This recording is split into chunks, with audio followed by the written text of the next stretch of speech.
గిరింతలు లెక్క చేయకు, పళ్ళున్న చెట్టుకు అలవాటేగా. కలత చందకు చందమామకే ఏటేట చవితికి నిందలేగా. ఓటమన్నది గురువు కదరా, ఓర్పుతో నువ్వు గెలవవా.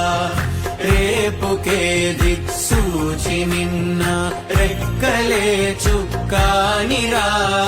మీరు నేల ఆకాశం నీపై చూపెను పాశం, దారే తప్పిన పాదాలు గాడిన పడితే సంతోషం. తరతరాల చెమట చుక్కలు లాల పోసెను భూమికే, బాధ్యతగా కొనసాగినాదో